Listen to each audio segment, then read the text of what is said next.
지난 주간 묵상했던 말씀 중에 오늘 우리가 주목할 말씀은 이사야 7장 10절 이하의 말씀입니다.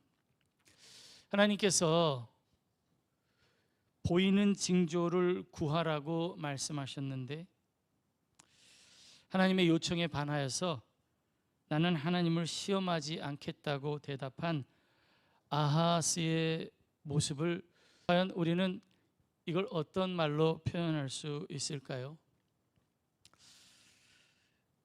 그야말로 어이가 없는 장면입니다. 황당한 일을 당할 때 우리는 종종 어이가 없다는 말을 합니다. 속설에 어이가 맷돌 손잡이를 가리키는 말이라고 하는데, 만약에 맷돌도 있고 콩도 준비했는데 정작 맷돌을 돌릴 손잡이가 없다면 얼마나 당황스럽겠습니까? 오늘 말씀은 우리의 신앙생활도 그럴 수 있다는 것을 보여주는 말씀으로 읽을 수 있습니다. 종교인의 활동도 하고 우리 입술에 경건한 말도 있는데 결정적으로 우리의 마음에 하나님을 향한 믿음이 없다면 하나님 보시기에 얼마나 안타까운 일이겠는가. 그게 오늘 성경이 우리에게 보여주는 깨우침입니다. 삶의 위기 앞에서 하나님을 향한 신뢰의 마음을 갖지 못할 때 우리의 신앙이라고 하는 것이 어떻게 겉모양만 남고 가장 중요한 하나님과의 믿음의 관계가 끊어져 버릴 수 있는지 오늘 말씀을 통해서 우리가 반면교사로 삼기를 원합니다. 오늘 말씀에 등장하는 아하스는 유다의 왕이에요. 그가 유다의 왕으로 있을 때 남왕국 유다는 북쪽에 있는 나라들의 침공을 받았습니다. 북쪽에 있는 아람과 북왕국 이스라엘이 연합하여서 이스라엘을 치려고 내려오는 때, 그야말로 국가적 존립이 위기에 처해 있고 풍전등화 같은 상황에서 이들이 어떤 반응을 보였는가? 이사야 7장 2절에서 이스라엘 백성과 아하스가 모두 숲이 바람의 흔들림 같이 흔들렸다, 그렇게 묘사합니다. 숲이 바람의 흔들림 같이 흔들렸다. 이리 흔들 저리 흔들 이스라엘이란 나무가 뿌리채 뽑힐 것 같은 두려움 속에 사시나무 떨듯 떨고 있을 때 전능하신 하나님이 당신의 기름 부은 종 선지자 이사야를 보내서 파격적인 제안을 해주세요. 그 제안은 이스라엘의 하나님이 그들 가운데 살아계시고 역사하고 계신다는 사실을 내가 이제 보여주고 싶으니 깊은 데에서든지 높은 데에서든지 징조를 구하라고 하신 겁니다. 깊은 데에서든지 인간이 통제할 수 없는 절망의 늪에서든지 높은 데에서든지 인간의 손이 닿지 않는 하늘의 높은 신비이든지 구해보라고 하신 말씀인데, 다시 말해서 너가 상상할 수 있는 것은 무엇이든지 원하는 대로 구해봐라. 그러면 내가 너를 위해 일을 행하고 내 믿음을 도와주겠다. 하나님께서 지금 이렇게 제안을 하신 거예요. 이건 전능하신 하나님이 두려움에 떨고 있는 아하스에게 내미시는 신앙의 백지수표 같은 것이었습니다. 제발 나를 좀 믿고 간구해보라는 하나님의 간절한 호소였습니다. 오늘 여기 예배 자리에 나오신 여러분 잘 오셨습니다. 성령의 이끄심 때문에 오신 거예요. 하나님의 인도하심이 있어요. 그러나 여러분, 이 자리에서 우리가 꼭 해야 할 일이 있는데, 여러분 예배를 드리는 중에 찬송을 부르든 기도를 드리든 말씀을 듣든 여러분 이 예배 중에 우리의 마음이 하나님을 찾기를 간절히 소망합니다. 내 영혼이 하나님을 찾는 그 역동적인 활동이 없다면 그건 정말 안고 없는 찐빵이 되는 거죠. 경건의 모양은 있으나 경건의 능력이 없다고 표현할 수 있습니다. 말씀을 듣는 그 어떤 지점에서라도 하나님이 감동을 주시면 내 영혼 깊은 곳에서 하나님을 찾고 바라는 복된 성도가 되시기를 주님의 이름으로 축원합니다. 하나님이 징조를 구해봐라, 내가 너를 도와주는 걸 보여주겠다라고 말씀하시는데, 놀랍게도 아하스가 이 하나님의 파격적인 제안을 단칼에 거절합니다. 나는 구하지 아니하겠나이다. 나는 여호와를 시험하지 아니하겠나이다 라고 아주 멋진 말을 해요. 이 말은 마치 신명기 6장 16절의 말씀을 인용한 듯한 말이에요. 나는 여호와를 시험하지 않겠습니다. 그런데 이 말씀을 잘 들여다보면 하나님의 말씀을 핑계 삼아 자신의 불신앙을 지금 포장하고 있는 거예요. 자신의 불순종을 덮으려고 하는 거예요. 왜요? 하나님께서 하라고 하신 일을 거절했기 때문입니다. 아하스가 하나님이 징조를 구하라고 할 때 징조를 구하지 않은 진짜 이유는 따로 있어요. 하나님 저까지 신경 쓰실 필요 없으세요. 저는 하나님을 시험하지 않겠습니다. 좋은 뜻이 아니에요. 열왕기하 16장에 보면 아하스가 얼마나 간절했는지 성전에 금을 떼어다가 아수르의 왕에게 조공으로 보냈습니다. 그만큼 절박했어요. 성전에 있는 금을 떼어다가 아수르 왕에게 조공을 보낼 만큼 절박했어요. 무엇을 볼 수 있습니까? 그는 하나님보다 아수르 왕을 더 의지하고 믿었다는 걸 볼 수 있는 겁니다. 사랑하는 성도 여러분, 어려운 일을 당할 때 어떤 큰 산이, 어떤 큰 손이 나를 도울까 우리가 두리번거리지요. 여러분, 그럴 때 시편 말씀처럼 천지를 지으신 여호와가 우리의 도움이라는 사실을 기억하는 복된 성도 되시기를, 지혜로운 성도 되시기를 주님의 이름으로 축원합니다.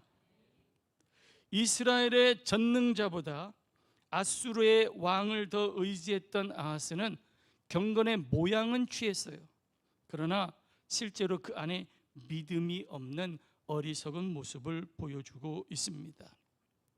우리 대광교회 성도들은 이 속에 경건의 능력과 열심을 겸비한 성도들이 되시기를 주님의 이름으로 축원합니다.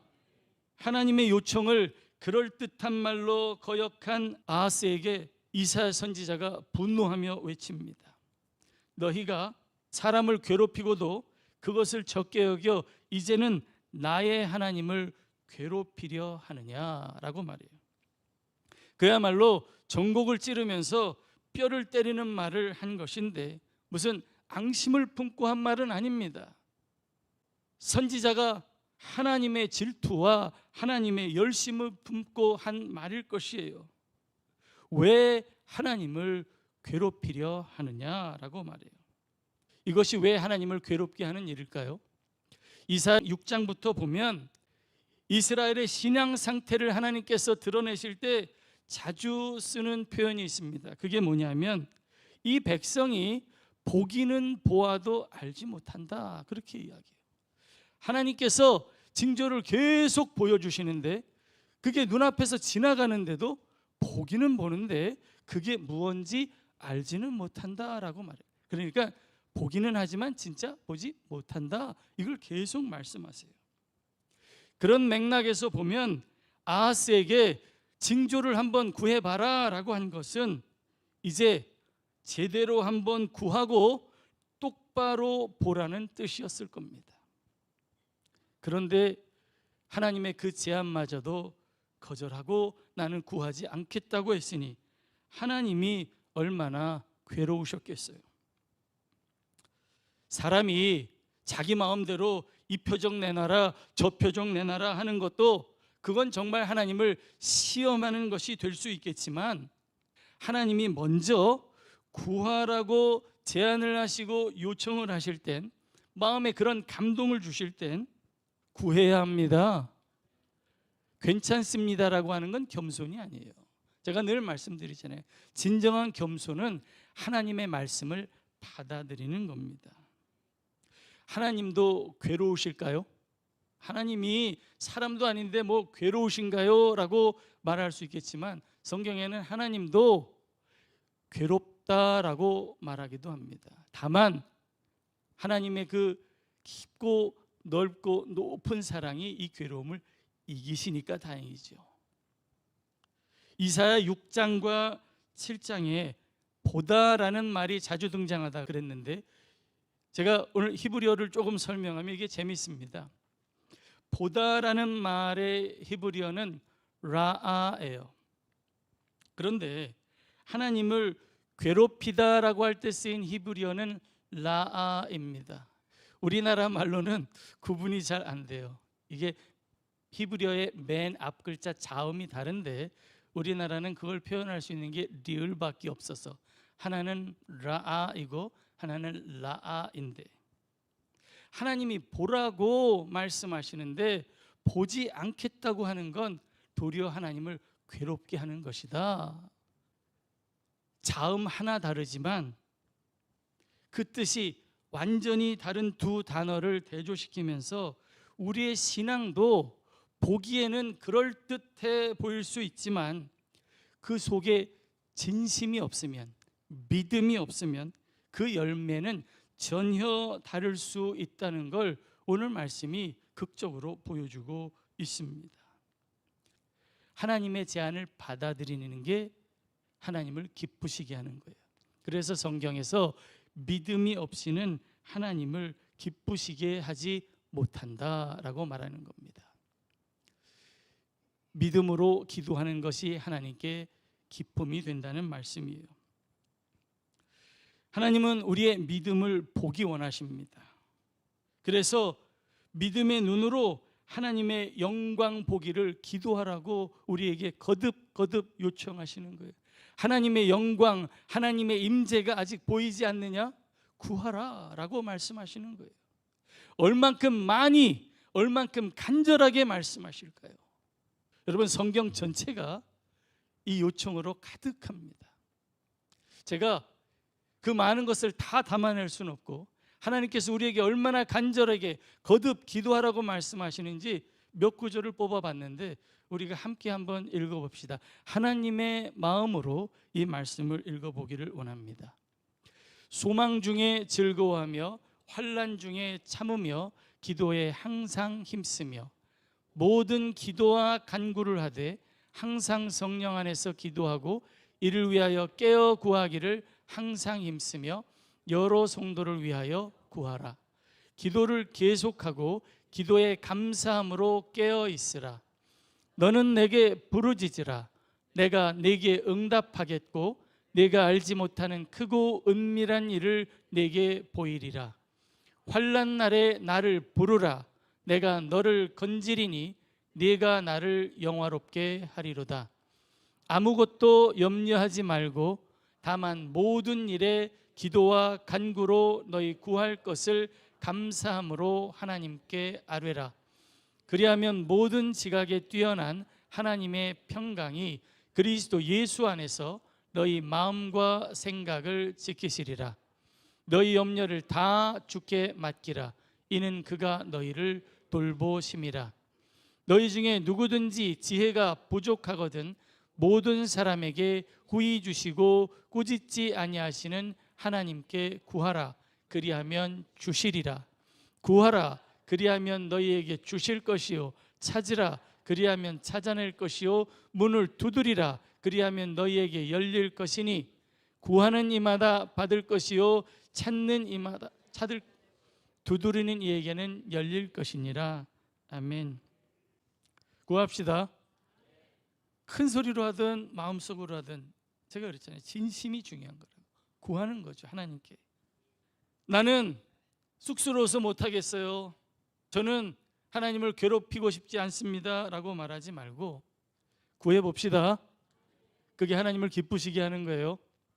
기도 안 하는 거, 그게 하나님을 괴롭히는 겁니다. 참빛이 세상에 왔어요. 그런데 세상은 그 빛 대신 주님을 깨닫지 못합니다. 예수님이 오셔서 피리를 불어도 사람들이 춤을 추지 않아요. 울어도 곡을 하지 않습니다. 그만큼 영적으로 무감각해지고 불신이 가득한 세대 가운데 하나님이 우리를 부르셨습니다. 우리는 무엇을 보려고 이 예배 자리에 나왔습니까? 하나님께서 보여주시는 임마누엘, 우리 주 예수 그리스도의 징조를 구하고 보시는 복된 성도들 되시기를 주님의 이름으로 축원합니다. 2025년의 마지막 주일입니다. 저는 오늘 이 말씀으로 올 한 해 우리의 신앙 이 모습을 돌아보고 싶었습니다. 혹시 우리도 아하스처럼 나는 하나님을 시험하지 않겠습니다 라고 거룩한 핑계를 대며 그 뒤에 숨어서 내 생각과 내 계산대로 살아온 어이없는 신앙을 가지지는 않았는지 다시 한번 우리의 삶을 돌아보며 하나님 앞에 응답해 보기를 간절히 소망합니다. 임마누엘의 징조를 구합시다. 하나님께서 실로 우리와 함께 하시고 살아계시고 역사하심을 내가 보게 하소서, 내 눈이 보게 하소서, 이 기도를 계속 드리는 거죠. 그러면 하나님께서 보여주시되 반드시 보여주실 줄 믿습니다. 상을 주시되 반드시 상을 주실 줄 믿습니다. 하나님의 때에 하나님의 방법으로 축복해 주실 줄 믿습니다. 기도하겠습니다.